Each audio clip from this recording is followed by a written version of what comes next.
नमस्कार दर्शक बंधु वेलकम टू विज्ञान क्लासरूम।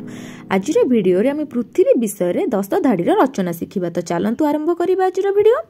पृथ्वी सौर मंडलर एक ग्रह अटे। एहाकू नील ग्रह बोली कुहा जाई थाए। सूर्यक ठारू दूरता अनुसार एहा तृतीय ग्रह। पृथ्वी पृष्ठ रे 71 भाग जल और 29 भाग भूमि अच्छी। एठारे मनीष पशु पक्षी और अन्यान्य जीवजंतु बास करती। पृथ्वी थरे सूर्य चारिपटे घूरिबा पाई 365 दिन बा गोटिए वर्ष लागे।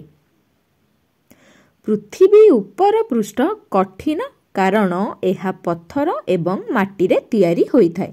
पृथ्वी एकमात्र ग्रह जेउठारे जल वायु आलोक पर्वत और गछ थाए। चंद्र हेउची पृथ्वीर एकमात्र प्राकृतिक उपग्रह। प्रतिवर्ष एप्रिल 22 तारिख को विश्व पृथ्वी दिवस रूपे पालन करा जाए। धन्यवाद।